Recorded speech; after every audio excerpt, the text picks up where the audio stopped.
Hello and welcome to this week's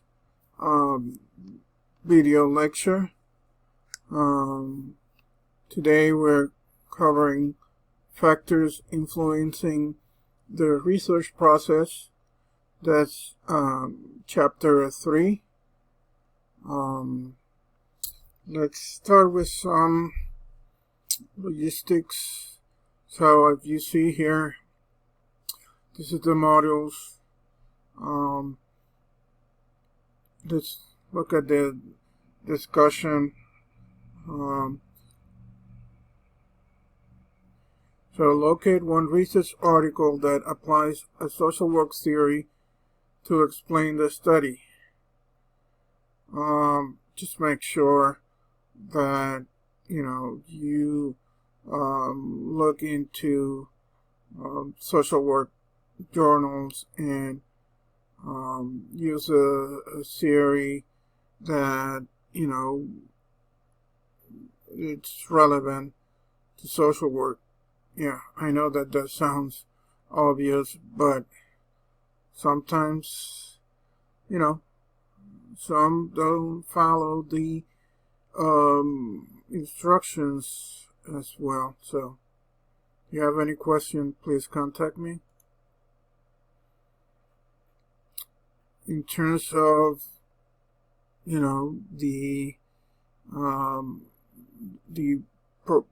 provide your research topic, which I said do not provide a research topic before you've done some reading, and I attach a video down here. Development a strong research question. Again, if you have any other or additional questions, please just shoot me an email, or we can set up some virtual office hours. Let's get into chapter 3. I'm just gonna really cover what are some things that kind of need to know. You can all read the book, go through the PowerPoints. But so let me just start with this, figure 3.1. I'm going to I'm just gonna, it didn't work as I expected, but I'll just do this. I didn't mean to do that. So, phases for social work research process. So, obviously you have to, this is very similar to what you would do in the scientific method. So we identify a problem and pose a research question. Obviously in social, in our profession, it needs to be something usually that have to do with practice or policy, meaning that we're a hands-on sort of field or profession. We're interested in how we address the need of those people who are underserved. So that is one way to influence research. Other things that influence research are the literature, the theory, values, practice models, paradigm, feasibility, both in terms of monetary and time, and how useful or is whatever we're doing for the practice or policy. what other aspect influence our research? Well, the type of way we're conducting or the type of research. Is it exploration? Is it a description? Is it an explanation, an evaluation, or an instrument construction?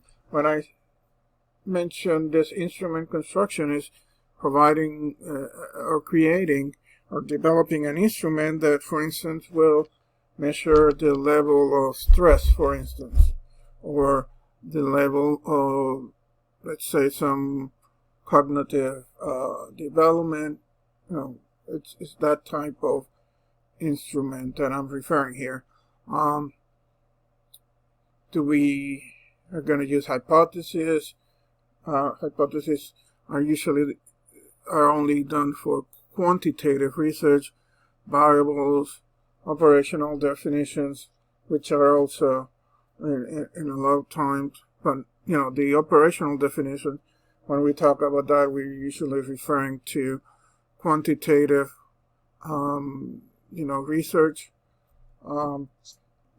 The design, what is it going to be quantitative, qualitative, or mixed? What type of sampling? A lot of times, we use non-probability because we use whatever and literally walks in through the door in an agency, right? As opposed to, probability.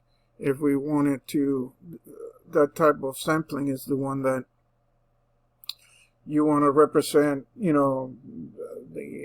let's say the state of, well, actually, let's go smaller, the city of Jackson. So you may want to have the same percentage of African American, white, Latinos in your sample, and then you say the probability of having an African American, let's say in this sample is, I think it may be 40-something%, because you want to, make it similar to the population of the city, for instance. Data source, collection methods, interviews, scales, instruments, you observe, or, available records, you can have the records for your client, previous records, and use that plus, whatever intervention new you're doing, writing and submitting research proposal. Well, so, what sort of things influence? Well, funding, right? And, how many people you have to help you, and, IRB approval, and all of those things. Implementing design and data collection. Well, what kind of things could influence that? Well, again, funding and human resources, meaning, how many people can help you. Process data, well, that what could influence that again, how how good are, the people, how good is your equipment, computer, software, and all of that. Analyzing, well, again, what sort of factors can influence in that? Well, again, it depends on who's in your team, the time, the resources, and all of that. And, submit report.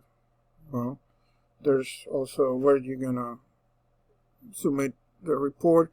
Although, if it's usually your agency, well, that's kind of like a given, right?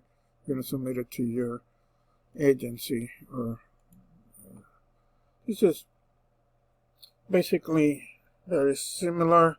Define the problem, planning research, planning the sample, gathering the data, and so on. So there are factors in every step of the way that will influence the process, as well as some may influences more than one of these, rectangles. So the theory actually influences your research. You know, what, let me go do this. You know, what theory are you planning on using? You know, have you seen, well, hopefully you, in other courses, there might be more than one theory that explains a behavior. You know, why are you using this theory? Well, I can use this theory because we have the quote-unquote appropriate tools to use it. You know, you don't want to put the cart before the horse. And you know, and if the theory, you know, what you have to, your tool, so to speak, from personnel, software, computers, etc., you know, your capabilities, you know, doesn't allow you to use the theory, you may reconsider. I know that that's sort of Monday morning quarterbacking, and which I usually don't recommend, but it's something definitely to consider. You know, you don't want to already be in the deep end on the pool without, you know,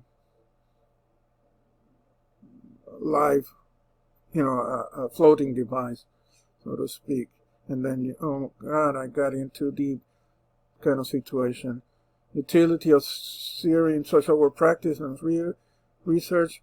Well, it helped you make sense. You know, you did use the appropriate one to apply. Have anybody else have done the same thing, or maybe you are of the line of thinking that, hey, I think I can do it differently.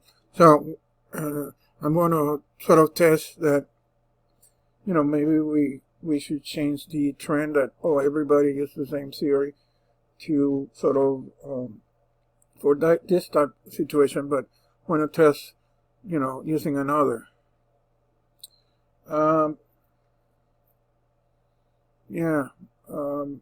But, you know, if you cannot find a theory that, you know, maybe, so you don't have to have a theory, but it's definitely good. You know, it adds sort of weight to your research. You know, because, you know, maybe you're exploring rather than explaining. So here are some theories which I'm not gonna define.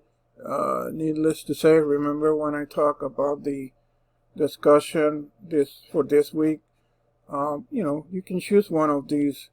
You know, it may be. I know, again, this may be putting the cart before the horse, but let's say you find this article and you have one of this series, and then, okay, so I know that that's one that is good, right? It's one that Dr. Hernandez would not, you know, disagree. So make sure you're clear in what theory, and start, you know, connecting the theory to a particular person, because, you know, we often, you know, you can hear, let's say, about Maslow and not any mention of, that is, you know, the humanistic theory. Or you may hear about, you know, Piaget, you probably know it, you know, Skinner and its behavioral theory, and so on.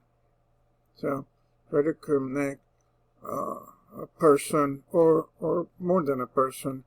That way, you know, it increases your it's another tool in your toolbox, you know, that, oh, you know, because if you have to ask, what's that, you know, person you mentioned, you know, it's, you know, it's, I mean, it's always better to, you know, to ask than never, you know, than never learn, right?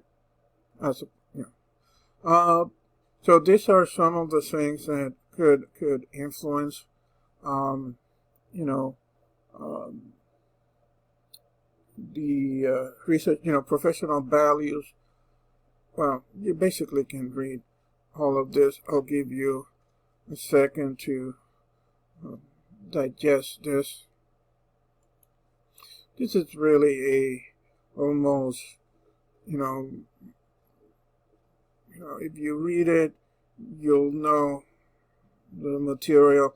I know that it requires a lot of explanation from me, and at this point, especially at the level, since this is not necessarily a theory class, it's a research class. I don't know at what point I should go more deeply with examples, and since it may be a while since last time you went over theories, maybe I should take a step back. So yeah, like I said, there are studies that they don't include theory, right? That doesn't mean that that they're less valuable, but I need to tell you that is an option. Well, prediction and explanation, it's not necessary to understand in order to predict. That is true.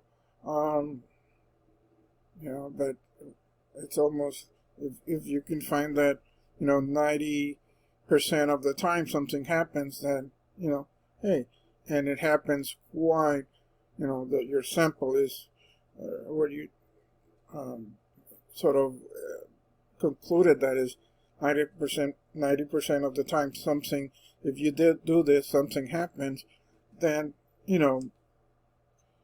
it's sometimes that's good. That's good, right?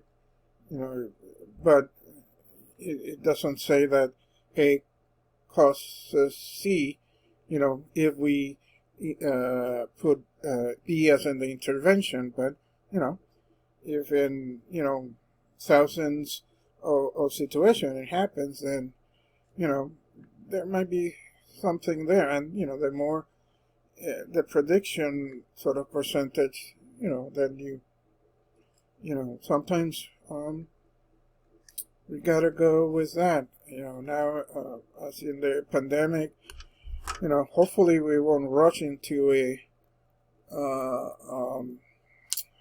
vaccine, but if nobody really gets too sick from it, and and like, I mean, they're saying that even 50% is good. I'm not saying that is good, but me personally, but if 70% of the time, that may be good enough for now. It's like I said, it varies. One of the things that varies is what I mentioned before, your professional values, right? When something doesn't work 30% of the time, is that good enough? Well, it depends, right? If we could find, for instance, a vaccine that works 70% of the time, that would be great right now, right? So, it depends. I don't think, I can't remember what's the sort of the, how good are the the regular flu vaccine, right? I don't know if it gets to 70%. I can't remember, but that's something sometimes that is as good as it gets, until we always strive, and excuse me, don't get me wrong, we're gonna strive for 100%, But, we have also reality, which is another aspect that influence, research.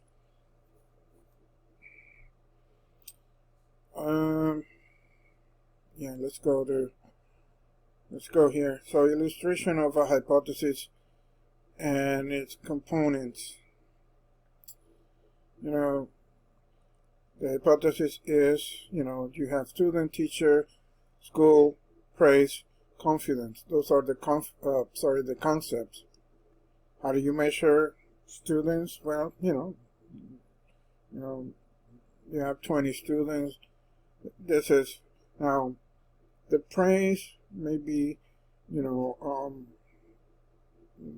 I guess it is. Excuse me. It is measured as being praised or not. There's no so it's either yes or no, meaning that you either were praised or you didn't. They don't explain anything else. And then confidence, is measured to high level of confidence. They're not very, precise, but you get you get the picture here. So if a teacher praise the student, the confidence of the student at the school will increase, right? So that's your hypothesis. Praise by a teacher will, don't pay attention. Well, I know that this arrow goes down, but it just goes down to represent the next statement here, right? No, it doesn't mean that, wait a second, this looks like decrease and this increase.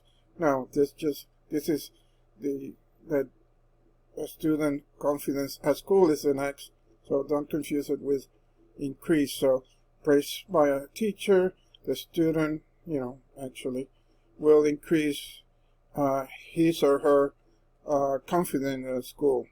So the independent variable is whether the teacher praises the student, so either praise or not praise.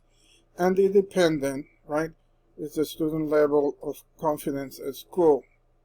So if you remember the formula, the dependent is the y, and the independent is the x. This is the outcome, right?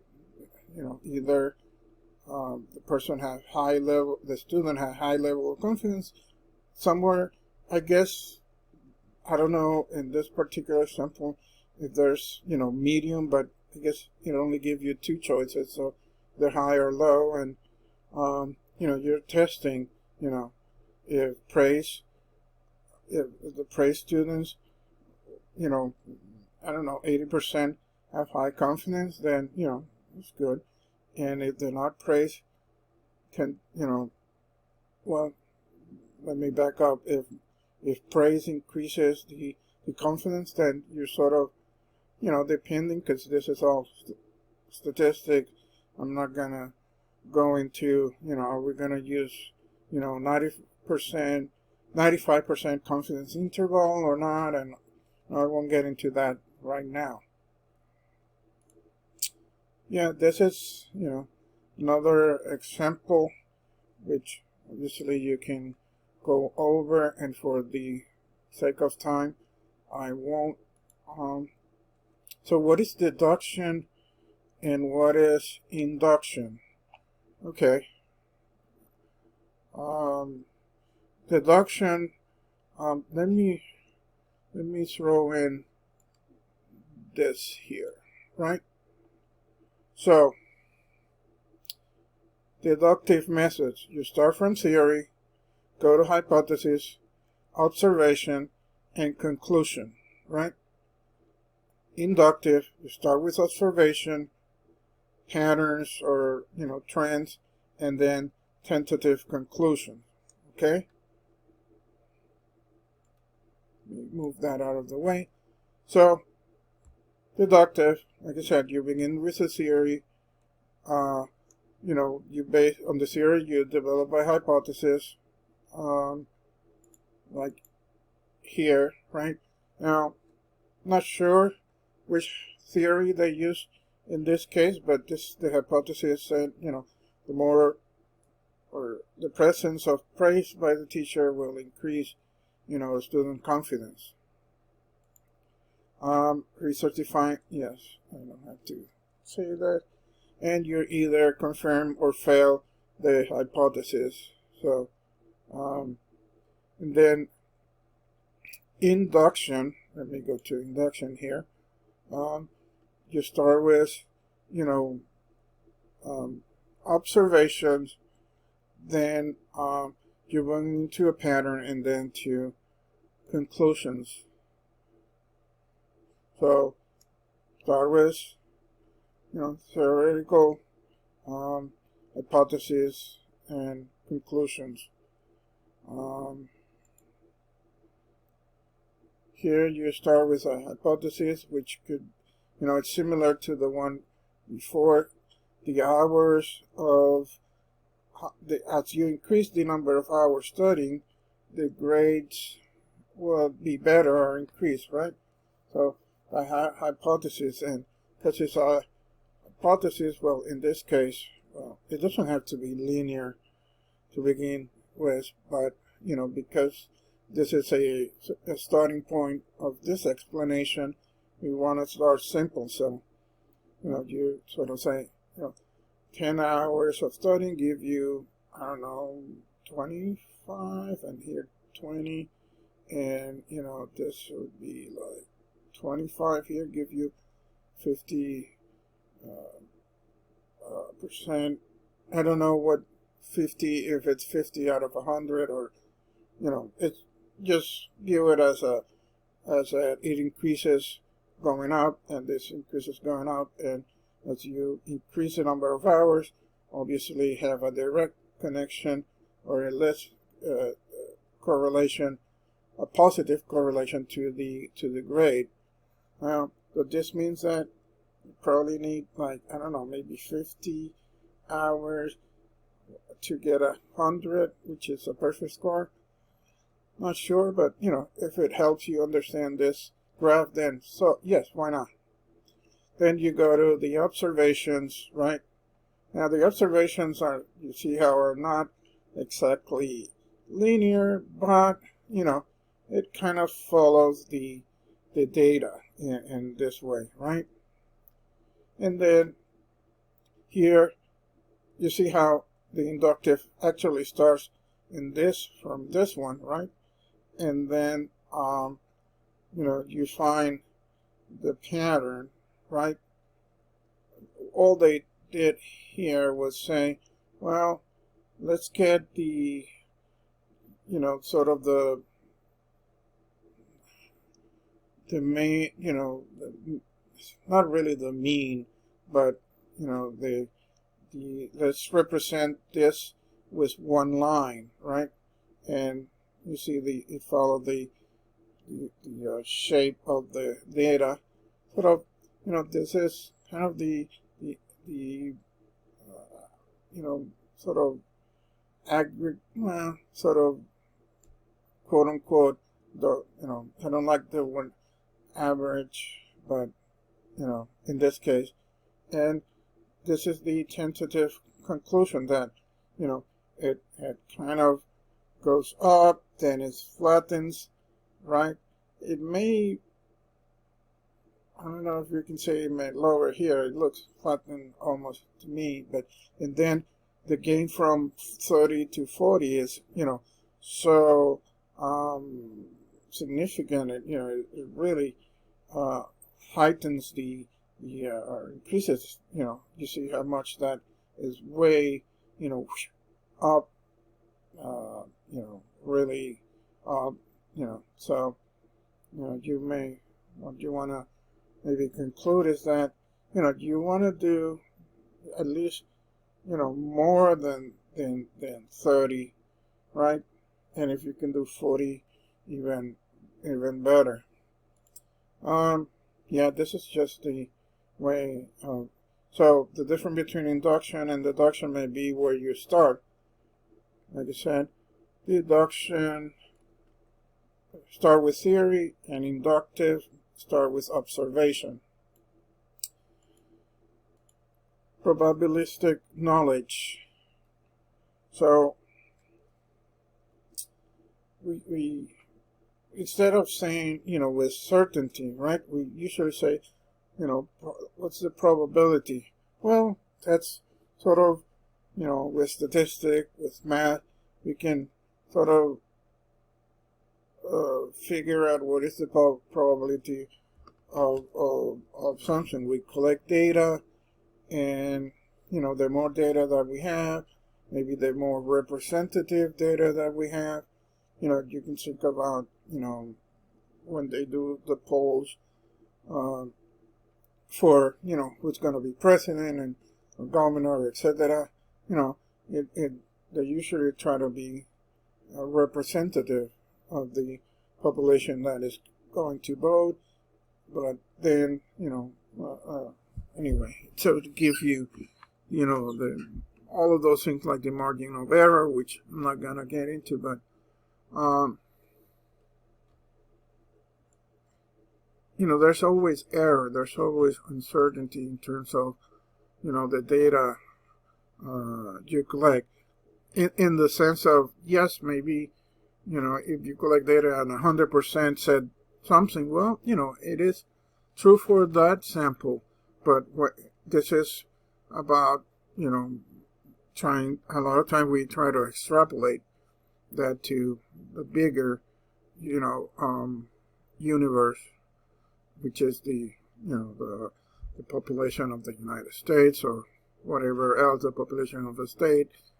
And, that's where sometimes the errors, well, a lot of times the error play a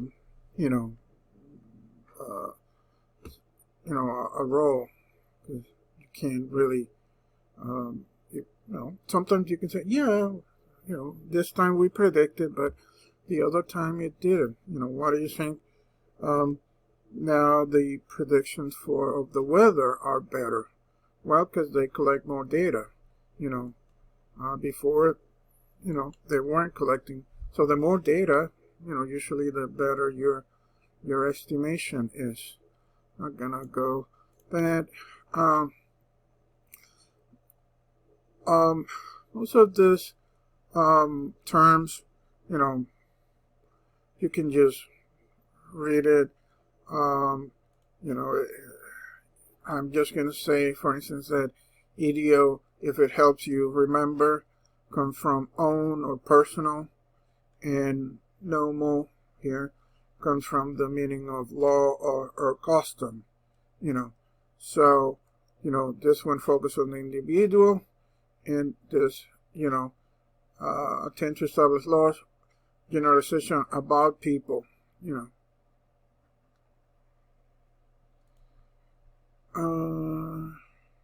yeah, you can just go through the examples. I am already half an hour long.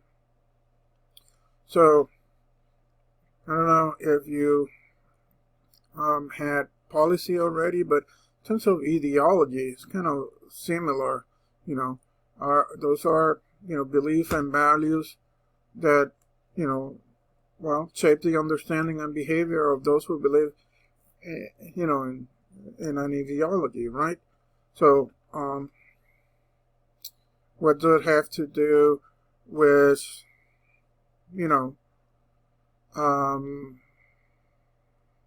research?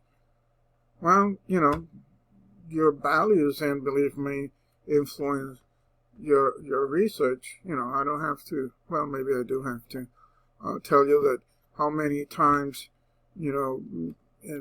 in the past and even now, a person's, they just say racist beliefs have influenced the research, right? You have to be neutral, right? You have to be able to accept the fact that, you could be wrong. And, some people won't accept that. I mean, there's this, I don't know it's what to call it, but, it goes something like, if you allow, let's say 1,000, monkeys in front of a computer for, infinite amount of time, one of them is going to come up with a bestseller, something like that, right? So, point is that, if you could keep trying, and with enough trying and time, you may be able to get something, some outcome. Now, how right or wrong for that matter that outcome is, it may depend. But, if you're biased from the beginning, you know what's going to happen. I'm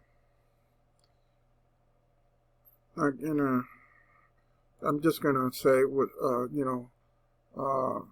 talk about a paradigm. It's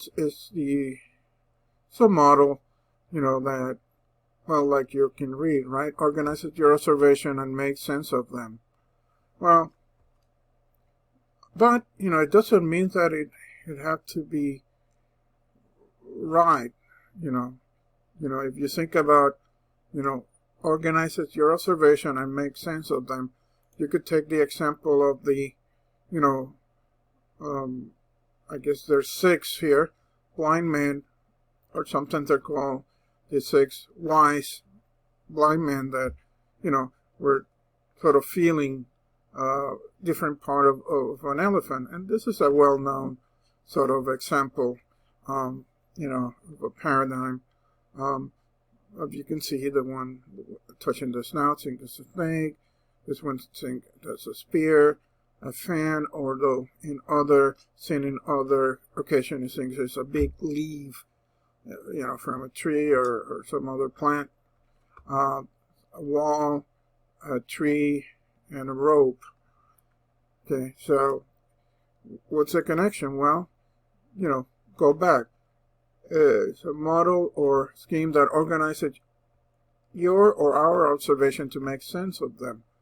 So it depends on, like here, it depends on what information are they getting. Are they getting the whole picture? No, right? Usually, when I've been using this, because it's a very well-known sort of story, I usually say, I'll have to give some sort of politically correct, of course, a blind person could probably figure it out, but, this is just a story, and nobody, or at least I don't think, definitely not I didn't mean, to say anything about the blind. It's just that this been used for decades to explain this. But anyway, so that's the paradigms. In terms of, what you need to know, again, I'm getting to the 40 minutes, so I'm just going to tell you to read and, carefully read the book. I have shared this diagram with many of you, also, well, I don't know if that one, but, and, I have, these are other sort of subcategories of paradigms and paradigmatic flexibility in research. You don't need to choose one over another of those paradigms, because your research may resemble different paradigms in different studies, meaning that, you may want to use the right tool for the right occasion. This might be the last slide. Again, this is in the book. It's figure 3.6. And I'm just gonna, please just read, and see the connection with, the paradigm, what type of question, and the what type of research design. We can talk more about this aspect, whenever we meet live, which we have to sort of find the perfect time to do it. And I'm going to try to resolve that this week. So with that said, I'm going to stop and wish you, everybody, stay safe, stay healthy, and, let's work to, protect and enhance ourselves and everybody else around us. God bless. Bye.